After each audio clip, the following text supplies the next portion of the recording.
in theory, if you do it well, should be about 3 minutes.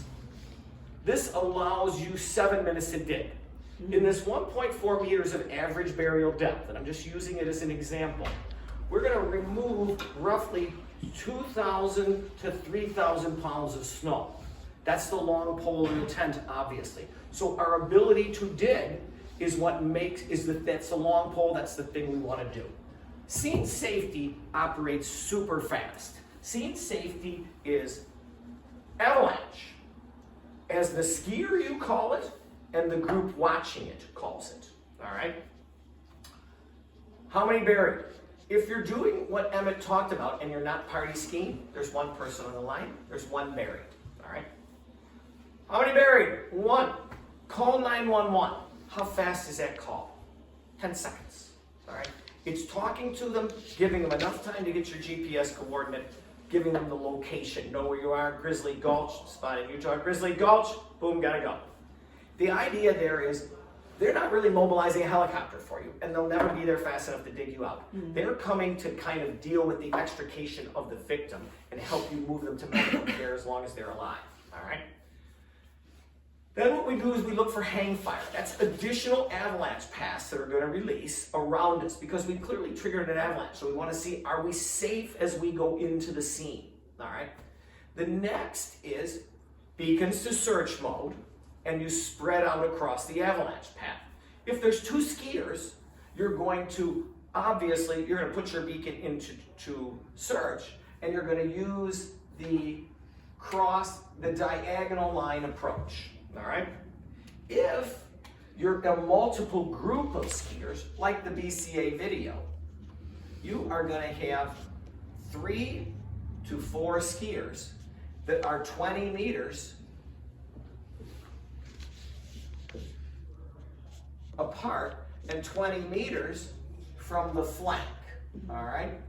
The idea is all of you traverse the avalanche path together. You do not want to go back uphill for someone. If you have to go back uphill, they're probably going to die from an asphyxiation standpoint. So what we want to do is when we've swept past a place, we want to know we've swept past it, all right? So that's how that all works.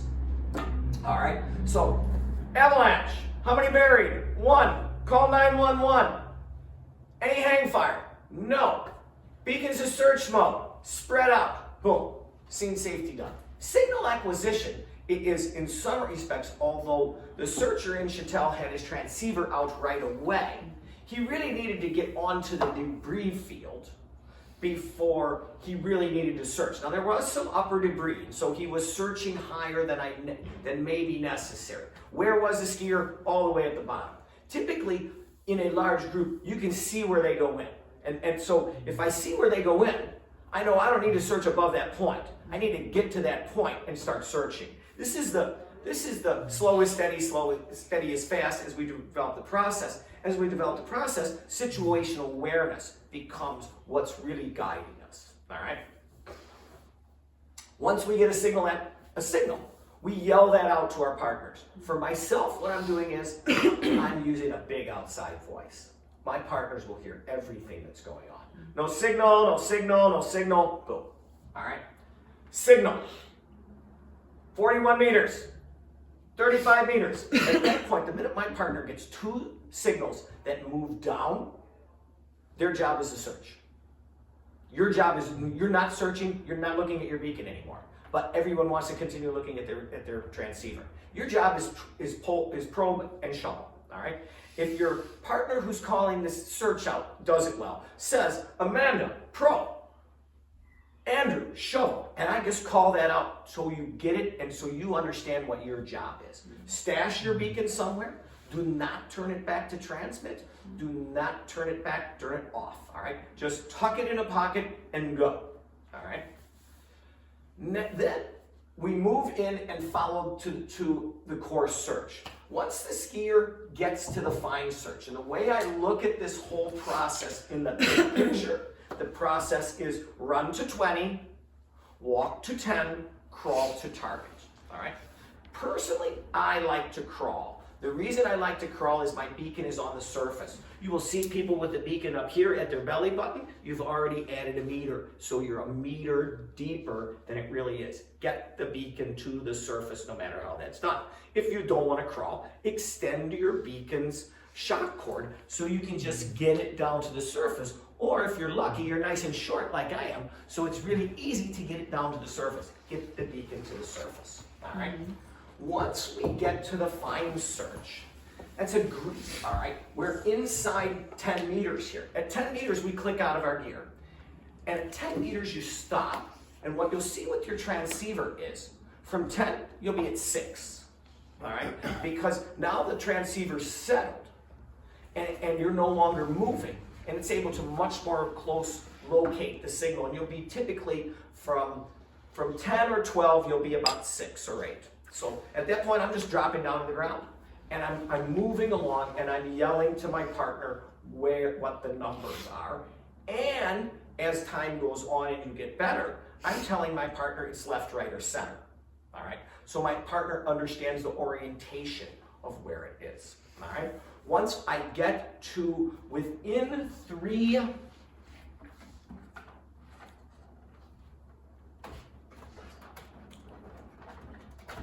Once I get within 3 meters and I'm down on the ground crawling, all right?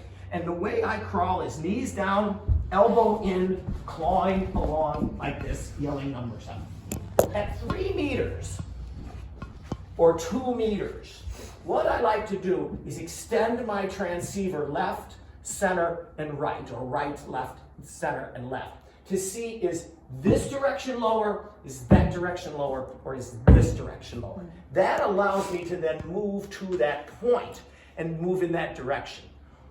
Once I get my lowest number, today's lowest number will be damn low. It will be super tiny. It could be 0.1 meter, all right? But the concept is the same. Once I get that number, then what I'm doing is I'm taking my transceiver, I'm seeing my low. Then I'm moving up, and the minute my low changes, so I'm just going to 0.4, 0.4, 0.4, 0.5, mark. And typically I'll mark with this hand. 0.5, 0.5, 0.5, 0.4, 0.4, 0.4, 0.5, mark. 0.5, 0.4, 0.4, 0.4, 0.4, 0.4, 0.4, 0.5, mark. 0.5, 0.4, 0.4, 0.4, 0.4, 0.4, 0.5, mark. 0.5, 0.4, 0.4, probe here. I've called that out and I've defined a box to which my buried victim is. That's the idea. That's a fine search, grid search, and then we're going to probe. When the prober is there, the prober probes exactly where I'm telling them to probe. The shoveler has swung in downhill of this scene. They're out of their gear and they're ready to shovel. The minute you call a probe strike good, boom, we're shoveling. So that's the process. So now what I want to talk about is for you 3, this will be the first time you've ever tried this, correct? Cool. So you're at one stage and these 2 are at a different stage. So I'm going to talk a little to them right now about what I would as time, you may have it challenging today just given the conditions, all right? Low snow, ski area, all these things.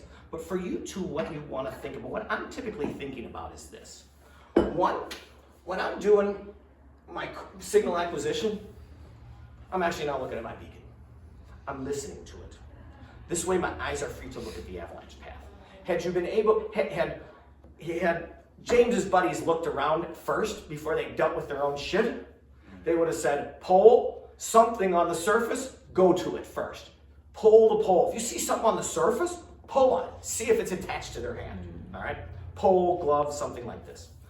The next thing I'm doing is once I start getting numbers that are very reproducible, 25, 24, 19, I'm telling my partner orientation.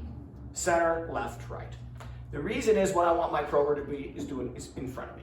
I want the prober in front of me, listening to what I'm saying, and my prober recognizing I'm much closer than I think. And so what I'm doing at that point is if I call 20, my partners know that number's more like 15, really. all right? Because I'm dealing with the flux line, and we're moving down the hill, and so we're moving through those flux lines. So they're in front of me. They're trying to randomly probe, and they're thinking about it. And I'm yelling all the time, now it's 10 meters left. And so at that point, I want my partner maybe 15 feet from me, probing. Because if I can get a probe strike right then and there, boom, I've got it, all right? So now I don't need a grid search. Now I can move to digging. So that's the first part of how to drive my prober, all right, is what I call that process. The next part is what I call deep situational awareness. If my partner, when I'm moving in, and I begin to grid search, and that partner is 0.6 down, at that point, do I want my partner to shovel and probe? Maybe, maybe not. What am I going to do as the signal caller? Dog. Why? They're 20 inches from the surface. The chance of me being able to dig them up in that situation or find an airway while my partner's getting in place to shovel is pretty high. So that's this dialing the process so that now the bandwidth I need is damn little. And so I can do all the other things to shorten it up. Does that make sense? That will not be taught in most Avalanche classes, all right? Because they're just going to focus on this process and grid search, etc. But my view is the minute it's shallow barrier, start digging, all right? Make sense? Yeah. So that's really what you guys are kind of working on a little bit today, but on your travels out west. You know what I mean? While you get Emma to school, all right? Where do you live? We live in Maine. Where? In Waldo County, Mandell. So, is it mid-coast? Yeah, it's outside of Belfast. All right. Yeah. So do you have snow in the yard? We did. Not a whole lot anymore. Do you have, and when are you leaving? Like the second. Perfect. So you got another week. My guess is there's a large parking lot with snowdrifts? Yeah. Plow piles? So plow piles are where I practice deep burials. All right? I go out, I get my shovel, and I, first of all, take about 90 seconds, 2 minutes, and dig my ass off. All right? And dig like hell to represent, to simulate digging through debris. Plow walls, they're just like debris. All right? Then what I do is I bury a bag in there, old pack, something like that, bury it over 1 meter deep, and learn to probe strike it and feel it versus something else. Aya, for you, there's probably no snow unless you're going to Rockefeller Center. So this process won't happen. Maybe in New Paltz, but not kind of funny probing and would look different. So, but these are how I practice. All right. For me, I live in east of Auburn or west of Auburn in a snow belt, and there's 4-foot plow piles next to my house, and I dig them out all the time with my shovel, and I learn. What you're looking for, you guys are too, but they're a little ahead of you. I'm looking for 90% probe strike accuracy. Because if I can 90% probe strike a pack, I have 100% probe strike accuracy on a human, all right? So the most important thing for you, especially you, Emmett, because you're moving into a snowpack that will slide, a snowpack that will have deeper burials, etc. It's just constant practice. Yeah. Constant practice, and you're in a place you can practice. Unlike other people. It's hard for you guys to practice. For me, living in Minot, it's easy for me to practice. I practice all the time. Another way you can practice, Andrew, is, this is another move I make. I have a Pelican box. You know what one of those is? It's a rafters box. All right. I take my search beacon before a snowstorm. I put it on the leading edge of my driveway.